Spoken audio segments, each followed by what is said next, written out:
السلام عليكم ورحمة الله وبركاته. ازيكم يا حبايبي؟ عاملين ايه؟ يا رب تكونوا بخير ان شاء الله.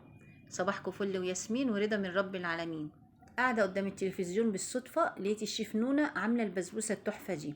بصراحة ريقي جري عليها، قلت والله لأقوم اعملها. بصراحة عملتها تحفة تحفة تحفة. تسلم ايديها الشيف نونة.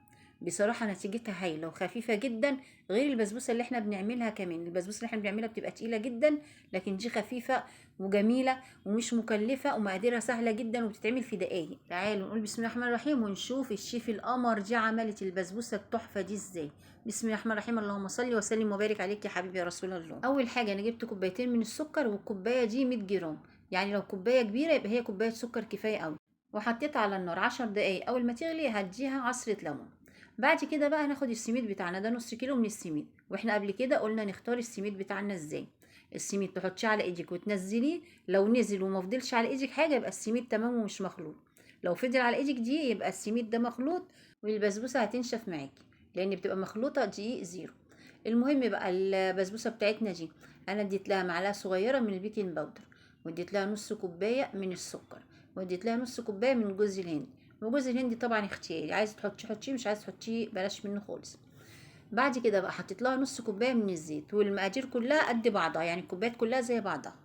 بعد كده بقى المكون الاساسي في بسبوسه الشيف القمر بتاعتنا حبيبتنا كلنا هو الفانتا. بتجيبي واحده كان فانتا او كنز فانتا، وتروحي عجنه بيها مقدار البسبوسه اللي معاكي او مقدار السميدي اللي معاكي. هي الواحده العلبه فانتا بتكفي المقدار النص كيلو، يعني يا دوبك بتبقى على قدها بالظبط. بعد كده بقى بتقلبي المكونات كلها ببعضيها وبترصيها في صينيه طبعا مدهونه زيت برضو.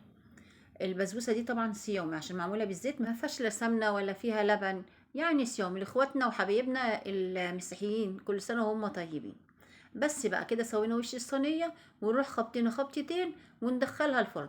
ندخلها الفرن في الرف الوسطاني، ونشغلها الفرن من تحت بس. ومش معنى ان هي صيامي ان احنا ما ناكلهاش، بالعكس ده تحفه، واللي هيجربها بجد هيعملها على طول. جميله جدا وخفيفه جدا ومقاديرها بسيطه، واي بنت صغيره تقدر تعملها بمنتهى البساطه، ونتيجتها ناجحه جدا، ونتيجتها كمان مضمونه جدا باذن الله. بعد كده بقى خرجنا البسبوسه بتاعتنا سخنه من الفرن، والشربات كان بارد. هي الشيف نون عملتها الشربات بارد والبسبوسه سخنه، بس بصراحه سقيتها لها والله تحفه تحفه، اقسم بالله تحفه. البسبوسه جميله جدا ونتيجتها جميله جدا وطريه جدا، وفي ثواني تكون شربت الشربات بتاعها. وتعرفي نتيجه البسبوسه فعلا ان هي تكون ناجحه اول ما تسقيها وتشرب شربتها. بجد بتبقى هي دي بسبوسه ناجحه جدا جدا من غير كلام يعني. دي اول ما سقيتها الشربات شربته في ثواني. وزي ما انتوا شايفين البسبوسه تحفه قد ايه وجميله قد ايه، وطعم الفانتا فيها تحفه. طعم الفانتا فيها خطير خطير، مديها طعم جميل جدا.